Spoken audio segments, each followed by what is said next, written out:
from Khmelnytsky on, there were many Jewish communities that became more remote, more disconnected from each other, and they no longer had the basic institutional infrastructure of Jewish communal life. They didn't have a rabbi, or they didn't have a Beit Midrash or a yeshiva. Their schooling was poor. These were Jews who were not only materially poorer, but also they became less and less educated. And consequently, as they became less and less educated, they turned more in the direction of, well, superstition and folklore. So that the typical clergy leaders of the Jewish community, especially rabbis and malamdim, teachers, they became more and more scarce in this part of Poland after Khmelnytsky. And in their place, there were these new sorts of, let's call them lesser clergy. Three in particular. One was known as the Magid, the preacher. One was known as the Mochiach. Mochiach is literally, it means an exhorter. It's a fire and brimstone preacher. The Magid and the Mochiach would wander around from Jewish community to Jewish community and preach a message. And typically the message was, especially for these Jews in southeastern Poland, the message was all the things they were doing wrong. They tended not to be very constructive. Moreover, many of these preachers and exhorters were sent from the newly emerged center of rabbinic scholarship in Poland after 1648, way up north in Vilna. And they came from places where there were schools and synagogues, and the Jews were more learned, and they were more or less scolding the Jews in southeastern Poland for not being better Jews. Why are you so ignorant? Why aren't you more learned? More or less insensitive to the fact that the reason they were not more learned is because they didn't have access to learning. There were no teachers. There were no rabbis. They were living in remote places. I remember when we lived in Waterville, Maine, a very remote place, I used to imagine that was what it was like to be one of those remote Hasidic little places, pre-Hasidic, I mean, small towns and villages where there simply was no access to anything really Jewish. So that was part of it. Oh, the other lesser clergy who emerged at this time was a type of individual known as a Baal Shem. Baal Shem means master of the name, meaning master of the name of God. Now, the Baal Shem Tov was not the only one. He was called Baal Shem Tov because he was good at it. But he was one of many of these, what would we call them? We would call them maybe spiritualists or folk healers. He was an individual who knew mystical incantations that could be recited or inscribed in an amulet to ward off demons and spirits, to help people who were sick, to help women who are having difficult pregnancies, to help with the uncertainties of life for less educated people. And they were very popular in many ways, perhaps even more so than the Magid or the Mochiach. The Baal Shem filled the vacuum left by this dearth of rabbis and schools and Torah scholarship. It was the Baal Shem, these masters of the name, that would really fill the gap. They also knew how to use roots and plants to make elixirs that were believed to have healing qualities. And these individuals were very, very popular. Now, and the Baal Shem Tov will be one of these individuals. Now, that's one part of the background. That's in the aftermath of Khmelnytsky. The other part of the background is more specifically has to do with the state of Kabbalah in mid-18th century Poland, the state of Jewish mysticism. Here we go back to another 17th century event. That was the fiasco of Shabbatai Tzvi. Now, I'm sure as many of you know, but for those of you who don't know, Shabbatai Tzvi, briefly, was an individual who in the 1660s claimed to be the Mashiach. And unlike other messianic pretenders, Shabbatai Tzvi was believed by much of the Jewish world. In the 1660s, there were Jews all over the world who believed in him for a variety of reasons. One of the reasons why so many Jews believed in him, from England all the way to Central Asia.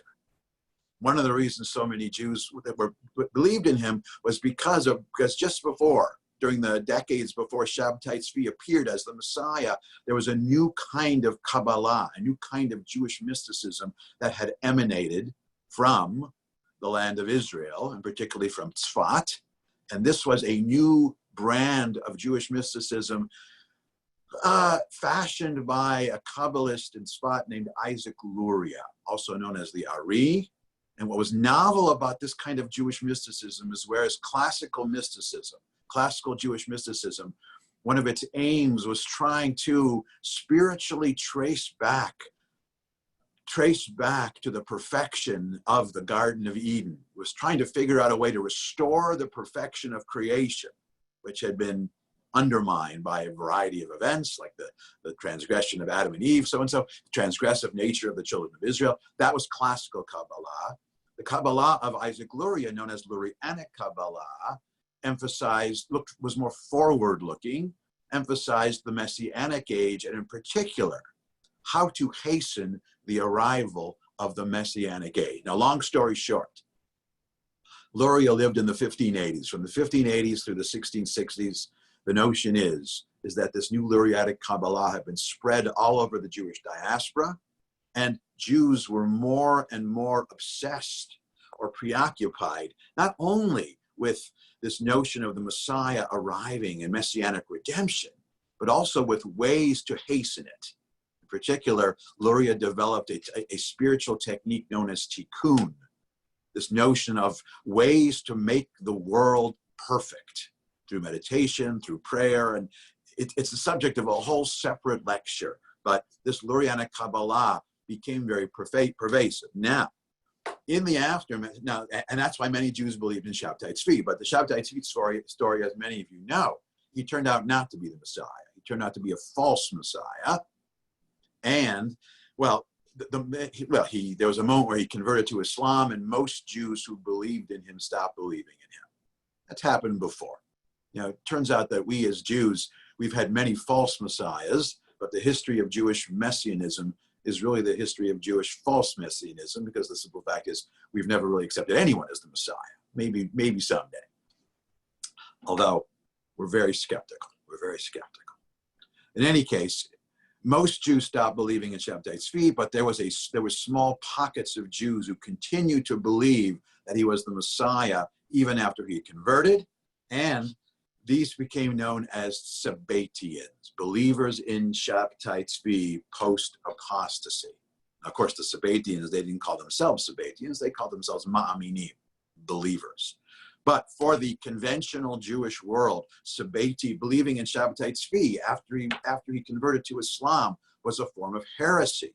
So Sabbatians were by definition heretics in the eyes of the rabbis, and there were rabbis after Shabtai Tzvi during the decades afterwards, all the way through the 18th century, who hunted down these Sabbatian heretics and tried to eradicate Sabbatian heresy. One of the consequences of that is originally this pursuit of heresy was simply a pursuit of Sabbatian belief, which was very tough to catch, typically. But eventually, by the mid-18th century, it morphed into not only a pursuit of Sabbatian heresy specifically, but the notion that any kind of unusual or novel or innovative behavior in Judaism was automatically seen as potentially Sabbatian. So there was this sense that anyone who did or believed anything even a little differently was going to be accused of being a Sabbatian heretic. And as we'll see, the Baal Shem Tov is going to be accused in exactly that way. This is the background to the Baal Shem Tov. So what do we know about this guy? The truth of the matter is, not a whole lot. Here's the problem when you try to study an individual like Israel ben Eliezer, who came to be known as the Baal Shem Tov, the best Baal Shem Tov. The problem with studying a charismatic figure like him is that while he taught and he spoke at great length to many people in many places, he never wrote anything down. At no point did he author anything. Everything he knows, everything he said, everything he taught, we only know through one of his disciples or one of his critics. In other words, he never wrote anything. We have no firsthand account of what he said. So what we do is we look at what his critics, and especially what his disciples, what they attributed to him. And from that, we reconstruct the new ideas that he was introducing into Jewish life. So first, we get a sense of what his relationship with the Jewish community was. And this itself, I think, is a very interesting question. For a long time, historians, and I mean until maybe 30 years ago, historians assumed that Israel Baal Shem Tov was not only leading a spiritual movement, but was leading a movement of protest against the Jewish community. This was an especially popular view among labor Zionist historians of Judaism, Marxist Zionism. You know, Marxists, they want to see class struggle everywhere. And when Marxist historians, most notably Ben Zion Dinur and Raphael Mahler, when they looked at Hasidic Judaism and the Baal Shem Tov, they saw the lower class of the Jewish community revolting against the middle class or the upper class known as the Kehillah, the rich Jews, or the oligarchy of rich Jews and rabbis. That's what they saw. And they claimed he was leading some kind of movement of protest. And that was the notion, a dual spiritual and religious protest and political protest movement against the Jewish community. But then there was a historian about 30 or 40 years ago who was, he was studying the history of the grain trade and the role of the Jews in the Polish grain trade. Really the relationship between Jews and Polish aristocrats, which, let me tell you, as a subject of study is pretty dry. But he happened to be studying the family, the Polish magnate family, the Czartoryski family, that owned the town where the Baal Shem Tov came from, Międzyrzec. And he had the records from this town. He had the tax records from this town. Now, Tova, if you could put up the share the handout. Show us page 2 of this handout. Here, scroll down to page 2. Right there. You see where it says from the tax records of Międzyrzec. Now, the way these tax records work is the tax collector would basically go house to house and write down how much tax the person that paid in each house, how much they paid to the Jewish community. Okay, and so there was a category of house known as Dom Kahalski, which in Polish means a house owned by the Kahal, owned by the Jewish community. And, for a number of entries, we see the kind of tax the person who lived in that house paid to the Jewish community. So in 1739, that house was identified where Moshko, the clergyman, lives, where Moses, some sort of clergy, lived. In 1740, that's the house where the Kabbalist lives. Now, in Międzyrzec, the most high-profile Kabbalist was Israel ben Eliezer Baal Shem Tov.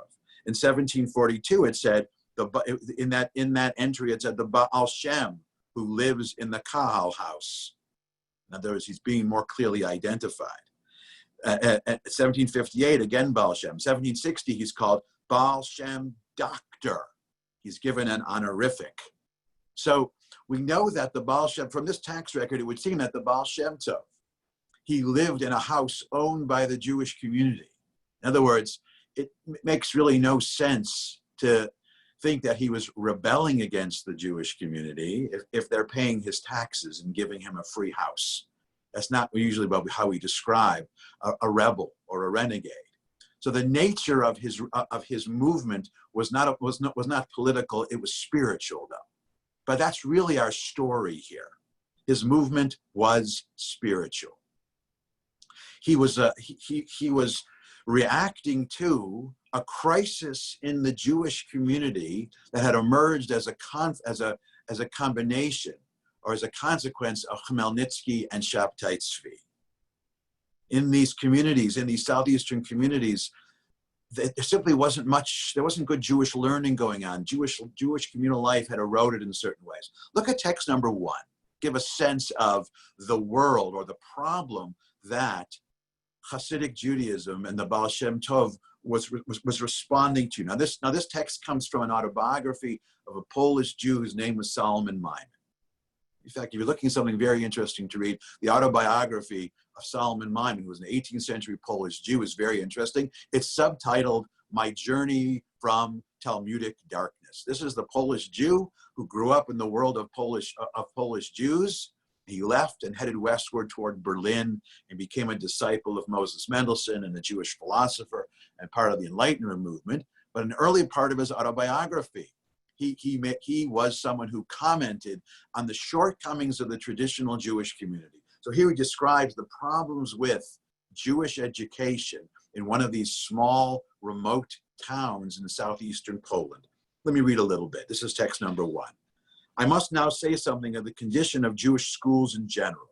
The school is commonly a small, smoky hut, and the children are scattered, some on benches, some on the bare earth. The master, in a dirty blouse, sitting on the table, holds between his knees a bowl in which he grinds tobacco into snuff with the huge pestle, like a club of Hercules, while at the same time he wields his authority. The ushers give lessons, each in their own corner, and rule those under their charge quite as despotically as the master himself.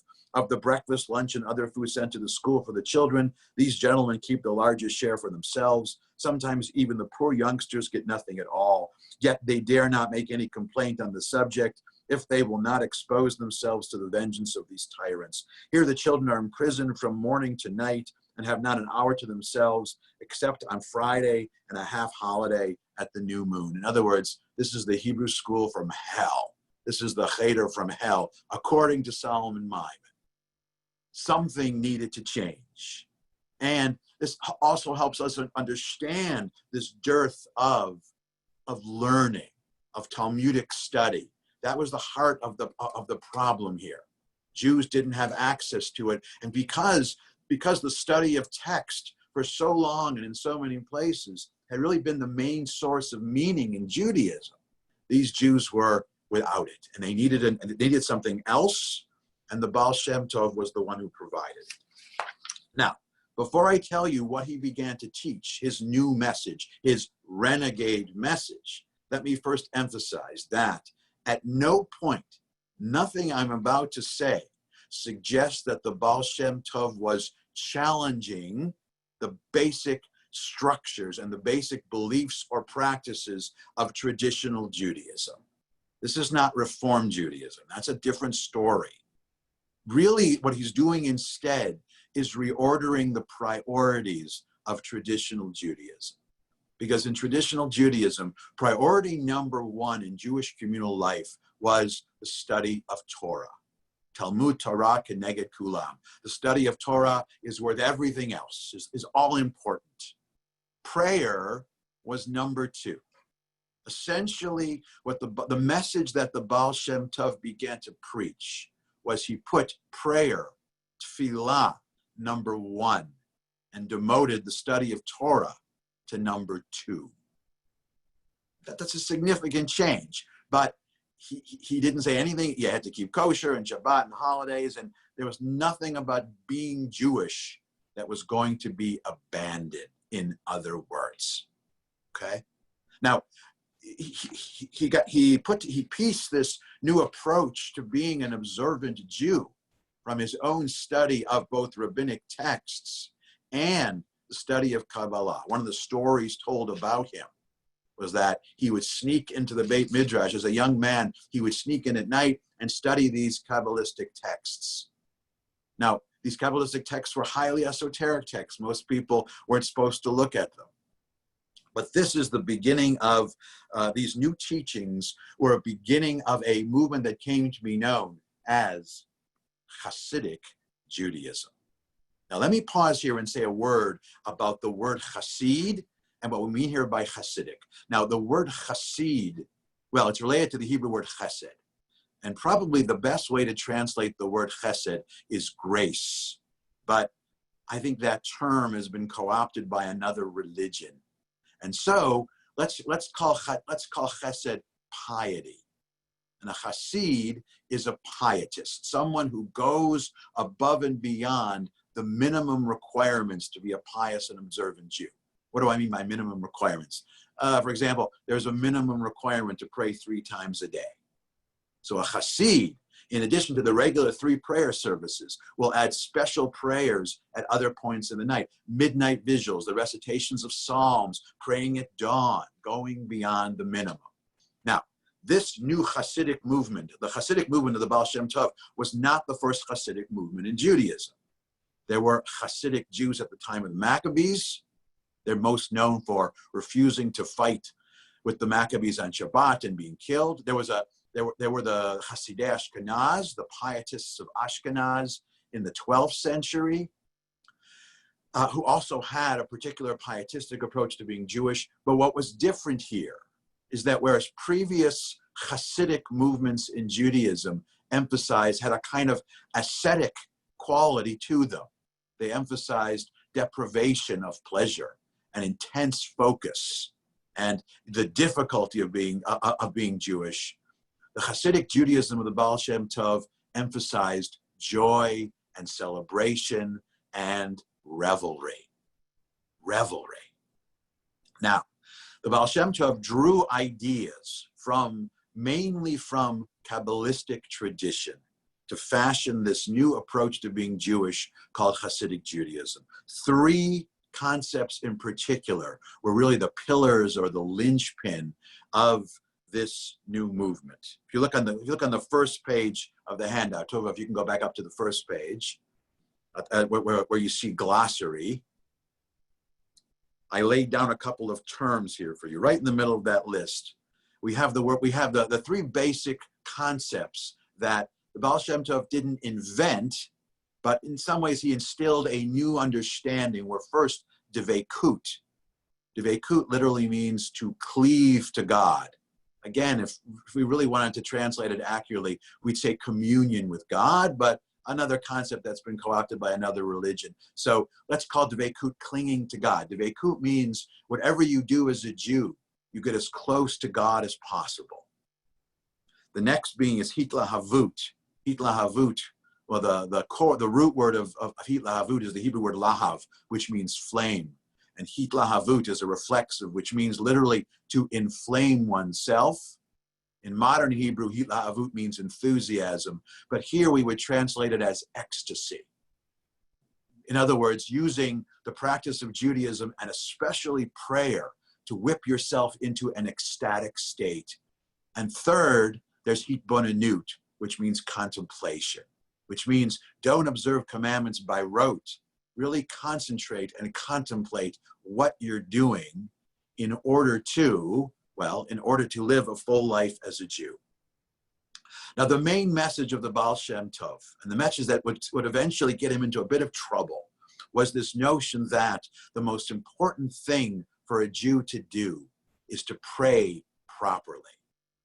Prayer, he said, is more important than study. Now, think how deeply that would resonate among these rank and file Jews who were more or less disconnected from the centers of Jewish learning, who had no access to good Jewish schools or teachers. Suddenly, they had a way to be Jewish, to live a full Jewish life, even if they weren't learned and couldn't aspire to being learned.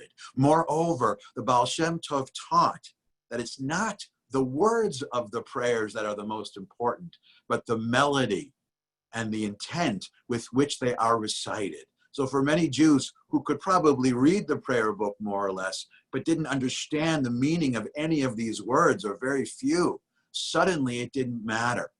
If you simply recited them with the right frame of mind, and if you would sing along with the melody, well, it would help you. You were fulfilling not only the mitzvah of praying properly, but that gave you a full Jewish life.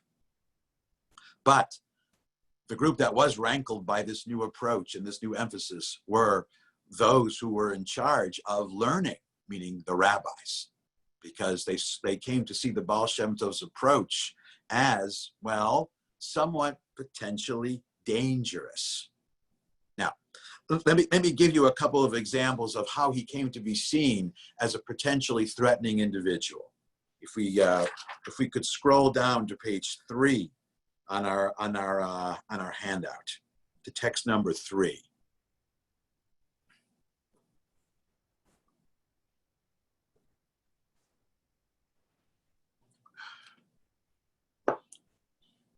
Now, one of the main sources of information about the Baal Shem Tov is a collection of stories about the Baal Shem Tov, which is known as Shivchei Habesht, in praise of the Baal Shem Tov.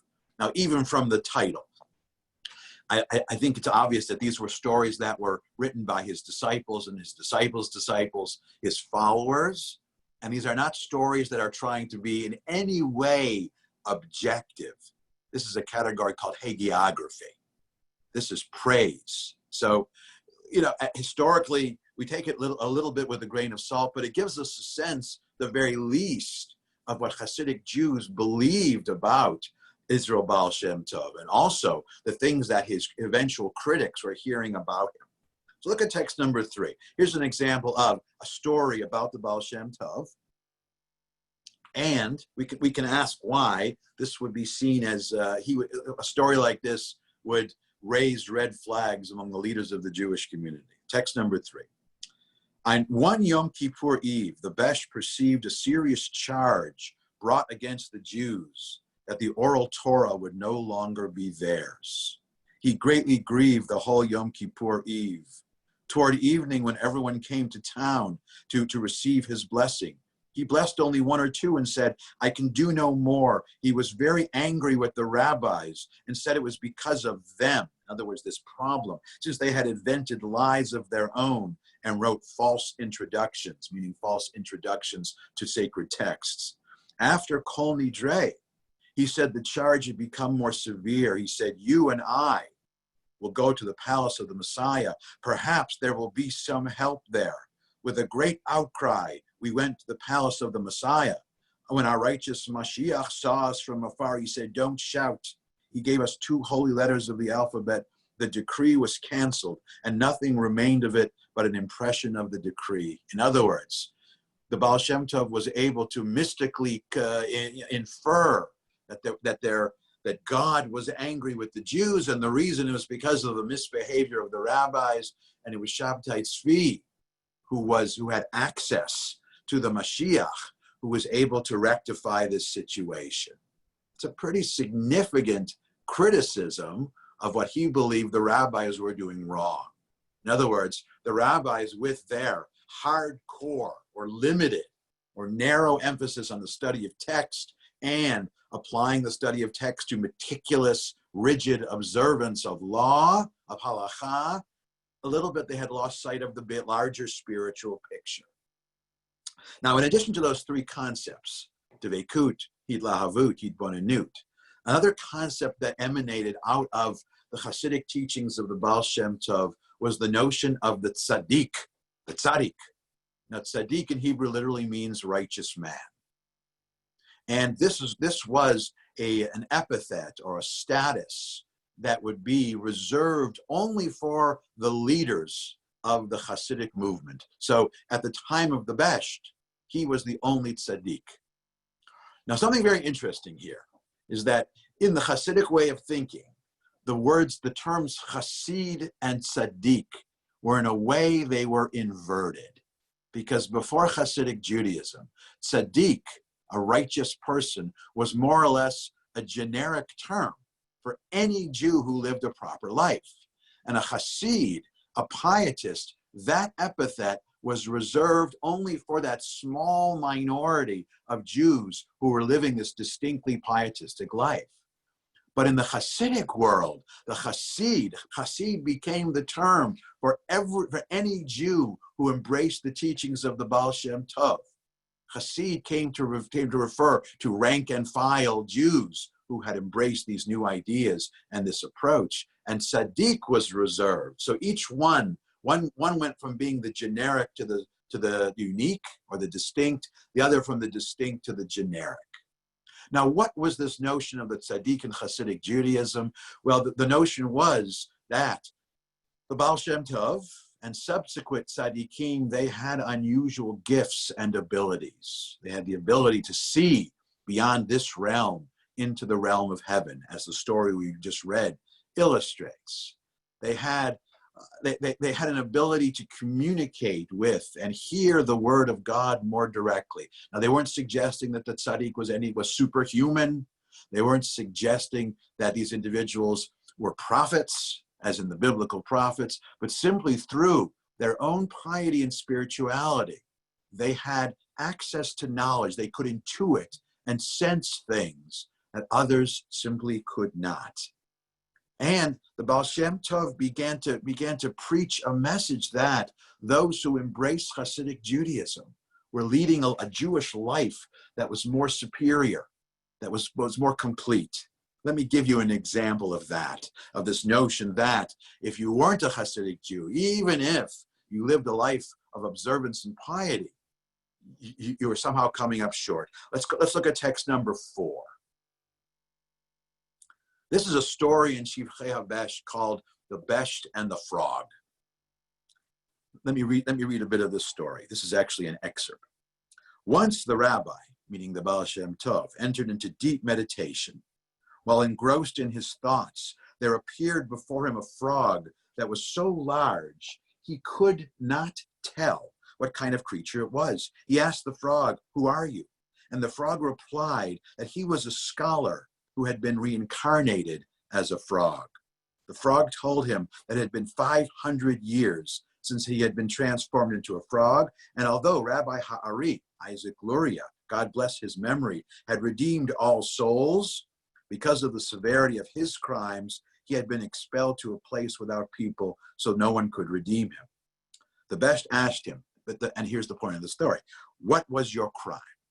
He said that once he neglected to wash his hands properly, and that Satan, now this isn't Satan as in the Christian notion of the devil, the Jewish notion of Satan is the great tempter. Satan accused him before God of his transgression. Satan had told him that it was impossible to indict him for a single sin. However, since one transgression draws in its train another transgression, Aveira, Goreret, Aveira, if Satan could trap him into committing another transgression, the first would also be considered. But if he would remember God and not commit a second transgression, then the first would be clear. Satan had tempted him again and caused him to stumble, so he had failed the trial. This happened a second and a third time until he had broken almost all of the commandments of the Torah. Sentence had been passed to reject his repentance. Satan led him astray, and he became so great a drunkard, he did not have the time to meditate and to repent. He committed all the sins that there are in the world, since the cause of the sins was the first one, his neglect to wash his hands. When he died, he was transformed into a frog, a creature which lives in water. He was consigned to a place where human beings do not live, because whenever a Jew might pass or pass by or make some kind of blessing or think some good thought, he could by that means bring forth the precious out of the vile.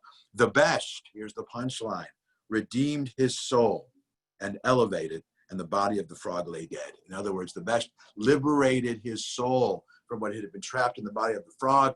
He was allowed to complete spiritual ascent. And what the story is telling us that before encountering the Baal Shem Tov and his version of spirituality, Dveikut, Hitlahavut, Hitbonenut, it was possible that even someone who was an observant Jew, someone trying to be meticulous in all sorts of commandments, even this person could be led astray.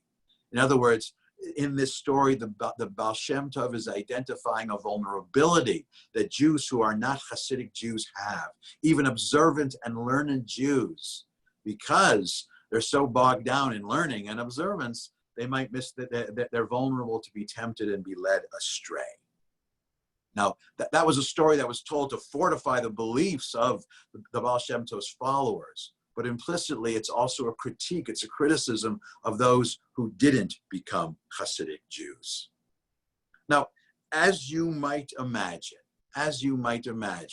opposition to the Baal Shem Tov eventually emerged. And it emerged at a very specific time. Hasidic Judaism spread from southeastern Poland all over Eastern Europe. Eventually, it reached Lithuania and Vilna, the center of rabbinic learning. And at that point, led by another charismatic figure, the Gaon of Vilna, Rabbi Elijah of Vilna, an opposition movement to Hasidic Judaism began. They became known simply as the Mitnagdim, which means the opponents, as in the opponents of Hasidic Judaism. And they were led by the Vilna Gaon. Now, at the heart, initially, really for this opposition movement, they looked at Hasidic Jews and became immediately suspicious. Like I indicated before, the first reaction of opponents of the Baal Shem Tov and opponents of Hasidic Judaism, their first reactions was to ask the question, are they Sabbatians? Is what they're doing Shabtai Tzvi-ish? Now they had reasons to believe this, because remember, Sabbatian heresy had started with the popularizing of Kabbalistic teachings, the teachings of Isaac Luria. And the Baal Shem Tov was also preaching Hasidic mystical ideas. So because they were dealing with mystical Judaism and not in an exoteric or popularized rather than esoteric way, they looked a little Sabbatian. Also, there was a particular group of Sabbatians in the vicinity of the Baal Shem Tov known as the Frankists. Now, they were the most radical of Sabbatians. Long story short, their Sabbatian belief, they came to believe that when Shabtai Tzvi converted to Islam, the entire theological Jewish world inverted. And so rather than observing commandments, it was necessary to violate them. And the Frankists, this Sabbatian group, began to violate them. And what they did devolved into this revelry, singing and dancing, defiling the Sefer Torah. They would dance naked with the Torah. It was really just revelry and craziness.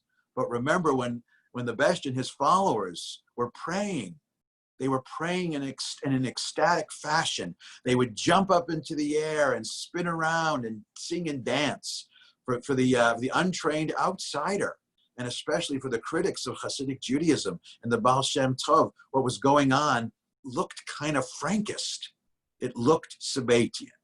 So a serious accusation against Hasidic Jews was that Hasidic Judaism wasn't only hadn't only deviated from traditional Judaism, but it was Sabbatian in nature, and therefore it was heretical. Hasidic Jews, the followers of the Besh, were very much aware of this claim, and they incorporated among the stories told about the Baal Shem Tov the following story. Look at text number 5. Now remember, these are stories about the Baal Shem Tov. This one in particular is responding to the claim that the Baal Shem Tov was a Sabbatian heretic, that he believed in Shabtai Tzvi. So listen to this story, text number 5. Rabbi Yoel told me that, and this is a story about the Baal Shem Tov, Shabtai Tzvi came to the Besh to ask for redemption. In other words, the Besh had an actual encounter with Shabtai Tzvi. Rabbi Yoel said in these words, the tikkun, in other words, perfecting a soul, is done through the connection of soul with soul, spirit with spirit, breath with breath. The Besh began to establish the connection with Shabtai Tzvi moderately. He was afraid, as Shabtai Tzvi was a terribly wicked man. Now, from that story, you see that clearly there's no camaraderie between the Besh and and the spirit of Shabtai Tzvi. On the contrary, Shabtai Tzvi is identified as someone wicked. Listen to story B here. Once the Besh was asleep, and Shabtai Tzvi, may his name be blotted out, came and attempted to tempt him again, God forbid, with a mighty thrust. The Besh hurled him down to the bottom of hell. The Hebrew word there is Sheol, the netherworld. The Besh peered down and saw that Shabtai Tzvi had landed on the same pallet as Jesus. Yes, that Jesus. Now, there's no better way to say, I don't believe that Shabtai Tzvi is the Messiah, or the Besh didn't believe that Shabtai Tzvi was the Messiah, than to equate Shabtai Tzvi with Jesus. There's no better way to say he was a false Messiah and I believe it. And this is how Hasidic Jews exonerated themselves from the claims that they were Sabbatians. Now, the other claim against them is that they were subverting proper Jewish religious observance. They weren't observing properly, and that they were denigrating Torah scholars. Now, the reason for this improper observance was this notion that Hasidic prayer in particular was improper. But the Besh had already made defense for that. He said, this is the only way to elevate oneself to a proper spiritual mood. And once it became clear that in their prayer service, the followers, the Besh and his followers hadn't really omitted anything central from the prayer book. In fact, it was harder to make that claim. In fact, the only real difference between the Besh and his followers and other Jews in Poland is they used a different prayer book. They used the mystical prayer book of Isaac Luria. That's why till today, if you go into a Chabad shul, they're not using an Ashkenazic prayer book. They're using the Sephardic prayer book of Isaac Luria because they embraced his mystical teachings. So the Besh, one of the reasons he was able to pull off this movement and eventually be welcomed back into the fold, that one of the reasons it became possible for Hasidic Judaism to be rehabilitated was that, as one historian put it, the Besh took the study of Jewish mysticism, which in many ways had been discredited by the fiasco of Sabbatean heresy, and he neutralized the dangerous elements in it, or the elements that were perceived as being dangerous and subversive. And really the problem had been Sabbateans, and in Lurianic Kabbalah, the notion of tikkun is much more global. In Hasidic Judaism, the notion of making the world perfect is much more personal, and therefore it's less threatening and less subversive in that way. But if you really want to get a sense of a notion among Hasidic Judaism, that Hasidic Jews, that the Besh was not an outsider, that he was not only a first-rate mystic and tzaddik, but also they came to see him as a first-rate Torah scholar, not someone who was trying to overturn the study of text, but actually try to improve it, is another story told about him. And this is text number 6. Now, text number 6, this is a story of the Besh's encounter with a Jewish communal organization known as Vad Arba Artzot, the Council of the Four Lands. Now, this was, each Jewish community in Poland had a council, a kehillah. The Council of Four Lands was sort of the super communal council that was in charge of, that oversaw the affairs of Polish Jews. And it was situated in Krakow, and this council was made up of the great Torah scholars in Poland, the most important lay and rabbinic leaders. So here's a story about the Besh meeting this council. Once during the meeting of the Council of Four Lands, the first leader, the famous wealthy rabbi, our teacher, Abraham Abba, brought up the matter that the fame of the Besh was spreading, and that word indicated that he was an unlearned man because of his emphasis on prayer instead of Torah study. How could he possess divine inspiration, since an ignorant man cannot be pious? The assembly, the council, sent for the Besh. They asked him to appear before them immediately, and he did so. When he came before them, the rabbi was the main speaker. He said to the Besh, according to your behavior, it would seem that the Holy Spirit inspired you, but there are those who say that you, sir, are an unlearned man. In other words, they're giving him a litmus test. They're going to see what his knowledge of text. Is he simply some crazy mystic, or is he actually grounded in addition to rabbinic text? Well, let's hear whether or not you, sir, know something of the law. This incident took place on the first of the month. It was on Rosh Chodesh, so they're going to ask him a question related to Rosh Chodesh. Now, the question is a very technical question. What is the law if a person forgets to recite Ya'aleh v'Yavo, which is the special paragraph added in the prayer book for Rosh Chodesh, for the new moon? Now, there is a technical answer from the Talmud, a procedure of what you're supposed to do. And this is going to echo the story of the frog, where the reason he was tempted aside is all he was thinking about was procedure, meticulous observance. Listen to the Besh answer to the greatest Torah scholars in the land. He said, neither you, sir, nor I need this law. Even if you, sir, repeat the entire prayer, you will forget the added prayer again. And indeed, he had forgotten it a second time. I certainly shall not forget it.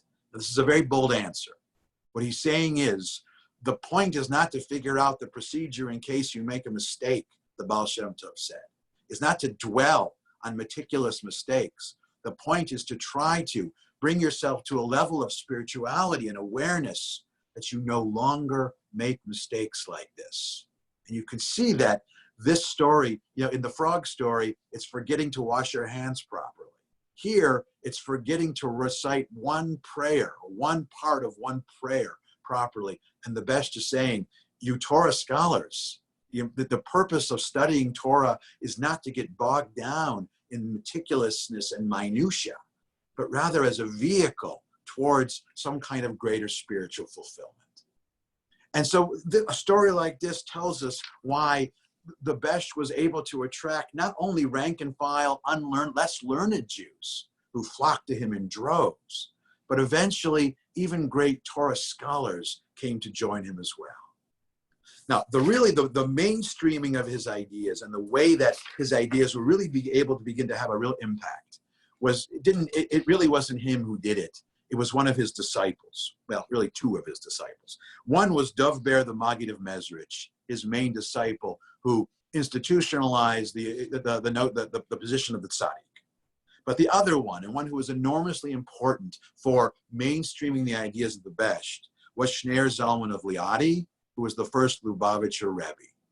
Because he did two things. First of all, Shneir Zalman of Liadi, he took one of the ideas of the Baal Shem Tov, he put a new contemplation, and he interpreted it to mean contemplation in the study of Torah. He said, to be a fully developed Hasidic Jew, you must follow the whole spiritual guidelines of the Baal Shem Tov, but you must also be a learned person. But while becoming a learned person, don't get lost, don't get bogged down in the minutia. Study in a proper frame of mind. And that is one of the great contributions of Lubavitch, of the Lubavitcher Hasidim, making study more spiritually invigorating. But the other concept he introduced, another Kabbalistic concept that he borrowed from the Baal Shem Tov, was the notion of the Beinoni. Now, Beinoni means the ordinary or the average person. The notion is that initially in the Hasidic world, Hasidic Jews were all aspiring to try to become a tzaddik. And this was having a real disruptive impact, not only on Hasidic communities, but on Eastern European society generally.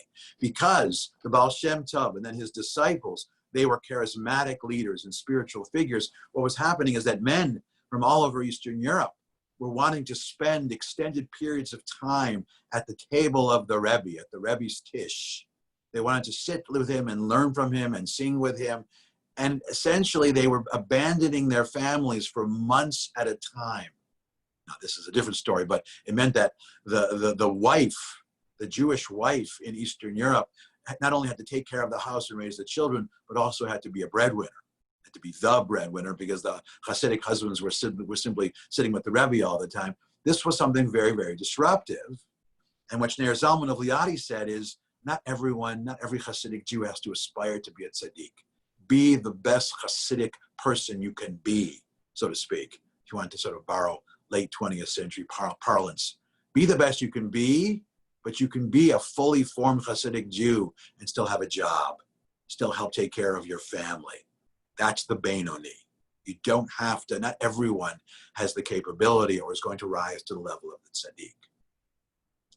Consequently, because of the rehabilitation of Torah study, because Hasidic Jews made it very clear that they were not Sabbatians, because they made it clear that they were not deviating from religious practice in any significant way, by the year, I would say 1820, any notion of Hasidic Jews being outsiders, being renegades or heretics was over. Hasidic Judaism was fully mainstreamed.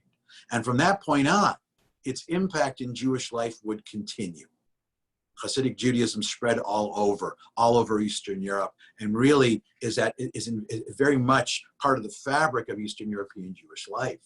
But the teachings of the Baal Shem Tov move beyond that, because in the 20th century,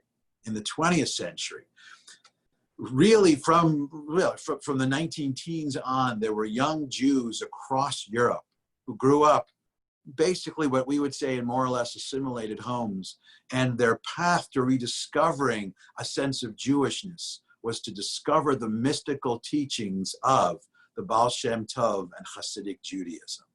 Some famous individuals, maybe let's take Martin Buber for example. He was fascinated with not only mysticism generally, but Hasidic stories in particular. Now, he didn't become a religious Jew. His spirituality was not a religious spirituality, but it was a secular spirituality. But it was an important part of his own renewed sense of Jewish identity. Hasidic Judaism has had that impact on generation after generation. Now, in a sense, we're going to return to Hasidic Judaism in the last session when we talk about Zalman Schachter Shalomi and the spiritual renewal movement. But for now, we can see that the Baal Shem Tov is an example of an individual who originally started out as someone who was regarded as a renegade and a heretic, and through over the course of time, his ideas were incorporated into mainstream Jewish life, and they are to this day. I'll just give you one example. If you've ever gone to a Friday night service, whether it is at a synagogue or a temple, where it's a musical service, the concept of music and singing in the service is a Hasidic idea. It has morphed and made its way from the mid-18th century all the way into the 21st century. And with that, we have a sense of who the Baal Shem Tov was and what his impact was. Thank you very much. And now I believe we have time to take a few questions, if there are any questions. Let us see. So I think what we'll do is, I think some of you sent Tova questions. We can take a look at those. And I think there's just a couple beyond that. I think at that point, we'll allow you to indicate to Tova that you have a question. If you want, we can unmute you and you can ask the questions. The first question is, who was the historian who discovered that the Besht was not rebelling politically? And here the answer is a historian whose name was, well, he was from Chicago. His name was Murray Rossman. He actually married someone from B'nai Moshe. And when he moved to Israel, his name is Moshe Rossman now. Teaches at Bar Ilan University, or he's professor emeritus at Bar Ilan University. And really, I would say the world expert on the history of the Baal Shem Tov.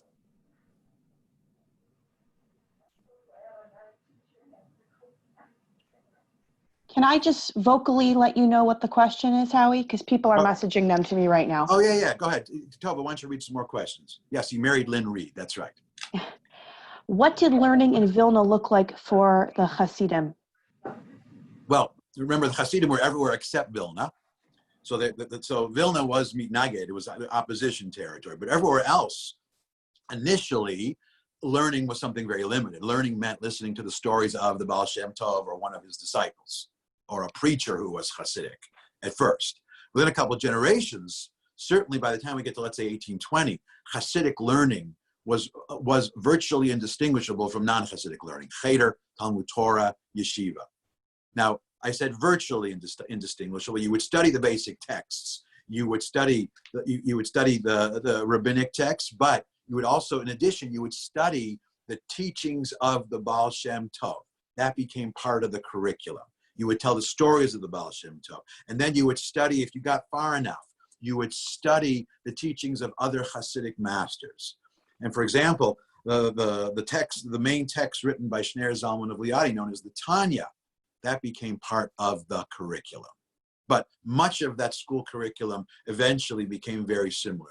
That's one of the ways in which Hasidic Judaism became not only mainstream, but also an integral part of the traditional Jewish world. Thank you. I have another question. The question says, is there a difference between Hasidic Jews and Orthodox Jews? And is there a problem with what is now called modern Orthodoxy as what it used to be? Okay, those are two good questions. Let me take them one at a time. Originally, Hasidic Judaism or Hasidic Jews were apart from Orthodoxy. Orthodoxy began as a localized movement in Germany and Hungary. In Germany, it became modern Orthodoxy. In Hungary, it became more or less ultra-Orthodoxy. And it took a while for Hasidic Jews and Orthodox Jews, especially, or ultra-Orthodox Jews, or Haredi Jews, to meld especially. I'll give you one example.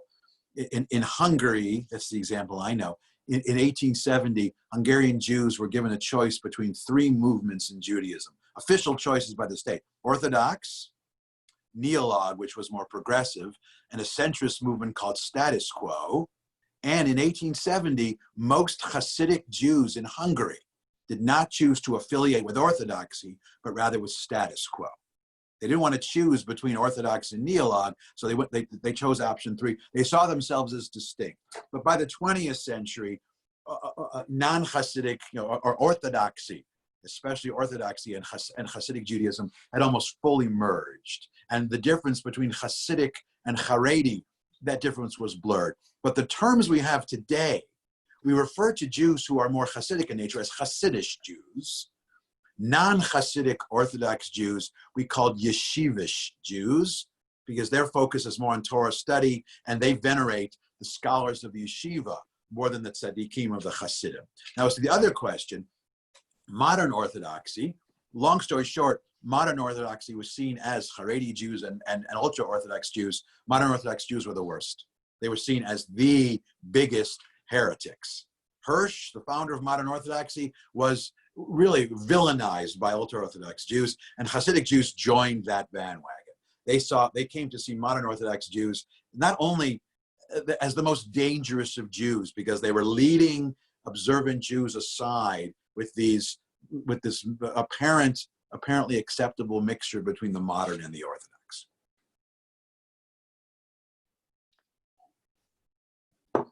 Any more questions? If anybody has more questions, send them in to me directly, because it's hard for Howie to see on his screen questions that are sent. So I'll just wait a few more minutes. Well, I would say this: if there are no more questions, I think if you have more questions, you can bring them back next week. But next week we will leave the 18th century. We will come to the 20th century. And I believe next week we are looking at the figure of Rabbi Sherwin Wine of the Birmingham Temple. Now, in some ways, this is a very different story, but the larger contours, we have another example of this is a 20th century renegade whose beliefs were way off the beaten trail, but interestingly, they also had an important impact on Jewish communal life. That we will turn to next week. Thank you. Thank you very much for coming tonight. Thank you so much, Howie, for educating us and giving us this wealth of knowledge. And we hope we can see everybody next week, same time, same place. Thank you.